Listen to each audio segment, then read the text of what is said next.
El doctor Manuel Fermín Cabral es un reconocido abogado de los tribunales del país, profesor de maestría, profesor universitario, es un reconocido administrativista, es decir, experto en derecho administrativo y constitucionalista también, experto en derecho constitucional, y está aquí con nosotros. Siempre llamo al doctor para conversar sobre algunos temas. Ahora estoy medio asustado porque lo veo varios programas, debates, escribiendo y todo. Y digo, bueno, ya en cualquier momento pues lo voy a perder. Doctor, ¿cómo anda todo? Héctor, bueno, yo me siento muy bien estar aquí otra vez en este programa que yo considero mi segunda casa, Eso es, ¿no? En términos de comunicación, porque no es, puedo decir la primera no, porque me desheredan, ya ¿no? así mismo es, así mismo es. Ay, ay, Bueno, sigue siendo tema de debates y entonces donde entran ustedes los profesionales ya de el derecho, pero más que todos los expertos en derecho constitucional con respecto a esta discusión que hay de la ley de partidos políticos y el tema inherente a la discusión que se da en el comité político sobre el asunto de las primarias. Al comité político esperando una decisión de expertos porque hacia la sociedad también este es un tema que ya se conoce la posición de todo el mundo. Y en tal virtud, pues en el día de hoy mi profesor Eduardo Jorge Prats ha comenzado a escribir uno de dos artículos donde él pues defiende y dice que sí puede ser constitucional una ley de primarias abiertas. Me imagino que tuviste la oportunidad de sí, chequear claro, por pues el supuesto. artículo de ese gran amigo tuyo Claro, claro, y entonces bueno, el tema está ahí, el tema está claro. ahí, es como un contraste entre lo que tú escribiste con lo que escribió Así el es, profesor Eduardo Jorge así Prat. es. Yo vi el trabajo del buen amigo Eduardo Jorge Prats. Siempre, pues, sus opiniones son de obligada lectura, ¿no? Sí, claro. Máxime en un debate tan importante como este, que yo creo que no debe circunscribirse siquiera al comité político del Partido de la Liberación Dominicana, sino que debe abarcar, tratándose de una ley orgánica, Héctor, porque es algo Claro, importante eso es que aquí así. se ha querido dejar de lado eso. Es una ley orgánica. Cualquier intento del legislador regular lo que concierne a un derecho fundamental, en este caso el derecho de asociación, que es una expresión, que es lo que está en juego aquí, el derecho de asociación política, como bien ha dicho el Tribunal Constitucional Dominicano. Es indudable que se trata de una ley orgánica y además de que como regula el tema electoral también y lo que concierne a los partidos políticos en la Constitución, está dentro de ese acápite de la Constitución relativo al sistema electoral, pues es indudable que es una ley orgánica. Claro. Con lo cual, se 112. impone, exactamente, se impone el consenso, que es el fundamento de las leyes orgánicas. Como esto surgió en Francia, y yo quisiera explicar esto porque yo no sé cómo el PLD pretende imponer esto en el Congreso. O sea, no hay manera de imponerlo en el Congreso sin llegar a un consenso. Entonces, si no se da el consenso a lo interno del partido, pues mucho menos podrá esto pasar, ¿no? En el Congreso, que es donde debe discutirse realmente este tema. Entonces, mi buen amigo Eduardo habla hoy en el Listín Diario sobre dos cosas, porque yo leí bien el artículo y no encontré lo que el periódico dice que Eduardo dice, que es O sea, conforme a la el Constitución. titular no El titular no se corresponde con el contenido, cuerpo de la con el cuerpo del información. trabajo. Y es importante esto, Héctor, porque Eduardo hace dos análisis separados en un aspecto. Ve lo que es el contenido de la sentencia de la Suprema Corte de Justicia en el año 2005 y luego entonces empieza a hablar sobre el alcance del artículo 277 de la Constitución, que como tú bien sabes, pues limita la posibilidad de que el Tribunal Constitucional examine, dice el texto, las decisiones que tiene la autoridad de la cosa irrevocablemente juzgada, dictadas por la Suprema Corte de Justicia, especialmente en lo que concierne al control de constitucionalidad. Entonces, en el primer aspecto, el profesor Eduardo Jorge solamente, vamos a decir que examina uno de los considerandos de la decisión de la Suprema Corte de Justicia, pero no los esenciales. Lo esencial aquí es cuando la Suprema Corte de Justicia hizo una clara apuesta por defender a ultranza el derecho de asociación como una libertad fundamental. De hecho, el derecho de asociación es parte de esos llamados derechos de primera generación. Sí. Derechos fundamentales de primera generación que consisten en libertades públicas, como le decían los franceses. Usted toma cualquier obra, por ejemplo, del profesor Duverger, que era la obra que mi profesor, el magistrado Milton Rey Guevara, cuando me dio constitucional, hablaba del derecho constitucional y las libertades públicas.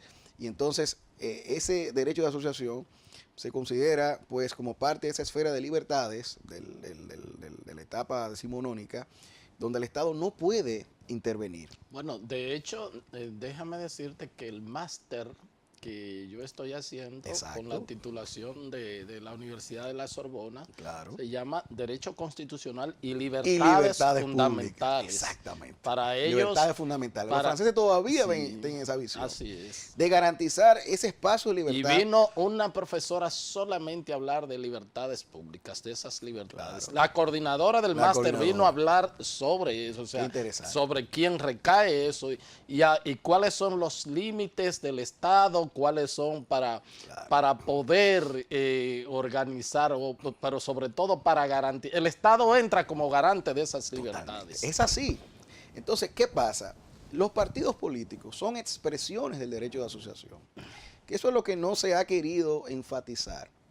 Lógicamente, ya el profesor Eduardo Jorge, en el año 2012, la última edición de su libro de Derecho Constitucional, que es un libro de texto, el más importante. Que creo, perdón, que hay que hacer una aclaración. El profesor Eduardo, en lo que escribe hoy, dice que un análisis que se hizo, que lo han hecho tú, lo ha hecho Nanfi, y tú dices que se recurrió a una edición anterior. De 2002-2003 y el libro yo lo tuve, yo lo tuve en la mano porque él obviamente yo lo tenía antes de él darme clase y obviamente pues el libro, inclusive en el libro él analiza la Constitución del 10. Claro, exactamente. Eso es lo más importante. Sí. Mira, cuando yo discutía esto con unos amigos, y decían, bueno señores, lo primero que hay que ver aquí es la obra de cabecera de todo estudiante y profesional del derecho constitucional de la República Dominicana, que es la obra del profesor Eduardo Jorge. Y entonces, la edición del 2012, como ya tú bien dices, abarca la Constitución del 2010. Eso es así.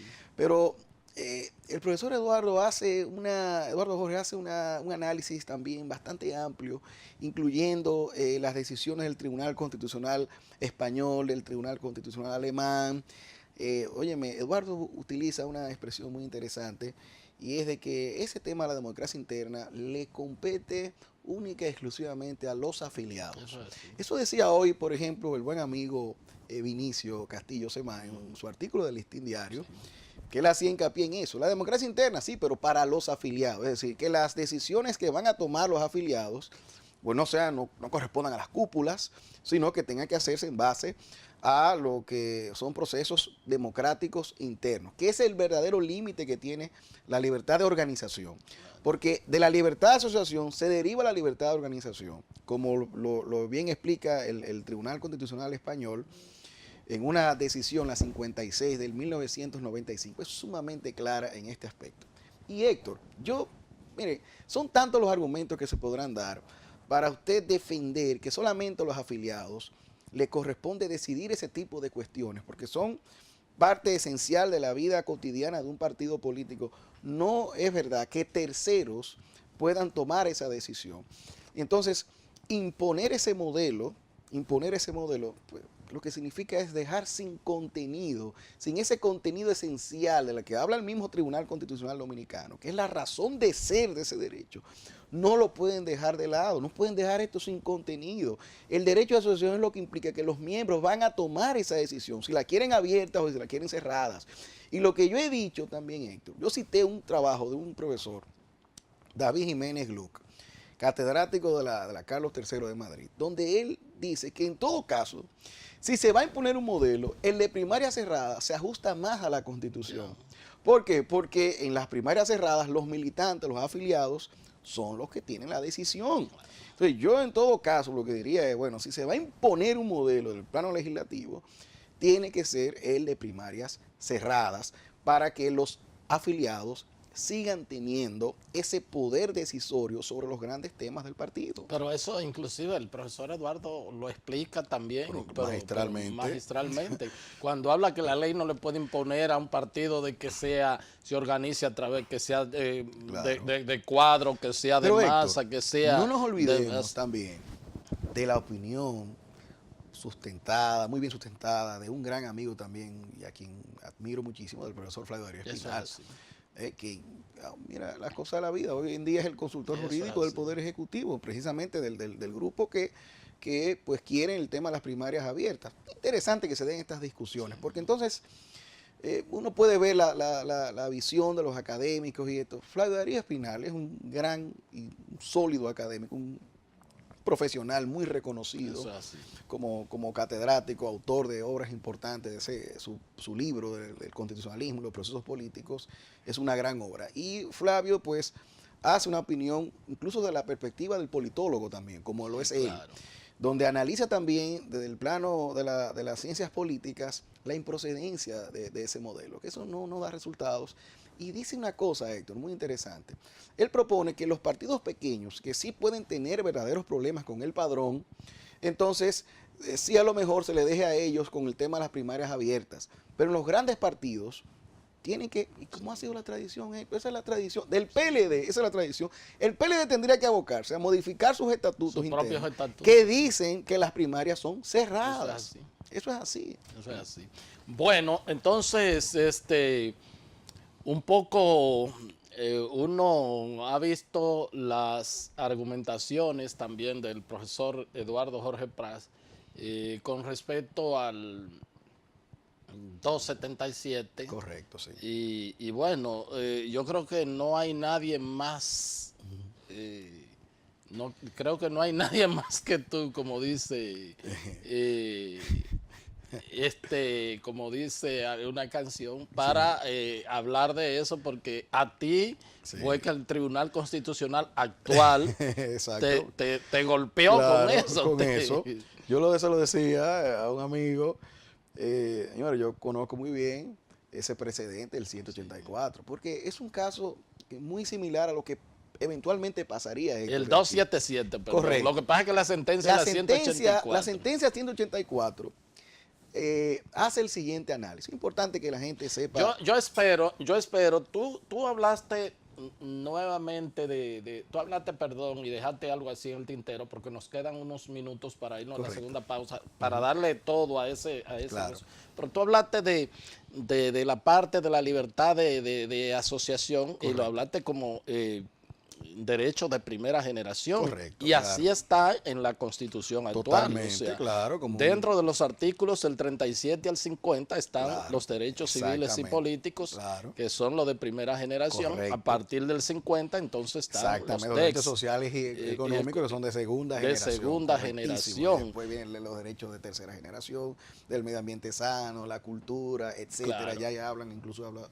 Allá hablan hasta de derechos de cuarta generación. Pero la verdad es, Héctor, que esos derechos inclusive nacen, evidentemente que nacen con la democracia, se puede decir. Exactamente, o sea, es así. Son los derechos que se forjan al amparo de lo que es el surgimiento del Estado de Derecho y del Estado constitucional finalmente, con el tema de la Revolución Francesa, la Declaración de los Derechos del Hombre y del Ciudadano. Dice el profesor García Murillo, un profesor español, que el derecho de asociación es la consecuencia final de la libertad de expresión y de la libertad de reunión. Finalmente lo que eso conlleva, porque solamente se asocian quienes tienen ideas comunes, tienen intereses comunes, una ideología particular, dice el Tribunal Constitucional Dominicano, porque yo he hecho 2 trabajos de esto ya. En el primer trabajo cité los precedentes del tribunal, donde hace hincapié el Tribunal Constitucional Dominicano sobre los derechos de la militancia, los derechos de los afiliados, de los derechos que tienen frente a la vida interna del partido, a tomar las decisiones del partido, que es un tema que atañe única y exclusivamente a los militantes, que son los que han decidido forjar ese partido en base a ideologías comunes. Yo siempre digo, le decía un estudiante el día pasado, pero usted se imagina un elector con una ideología de izquierda tomando una decisión en un partido de una ideología de derecha. O me dijo alguien, digo, ¿te imaginas los miembros del CONEP votando para que en una central sindical elijan a fulano? Imagínate tú eso. Bueno, alguien me dice, bueno, pero no pueden votar dos veces. Bueno, pero puede votar una y puede votar así. Sí. Y eso es lo que se quiere evitar, Héctor. O sea, esa es la verdad. ¿Cómo no? Bien, pues solicito la anuencia del profesor Manuel Fermín Cabral, experto en Derecho Constitucional y Administrativo. De hecho, es profesor tanto de grado como de maestría, un litigante en los tribunales del país, doctrinario. Vamos a un corte y ya regresamos con la parte complementaria de esta entrevista.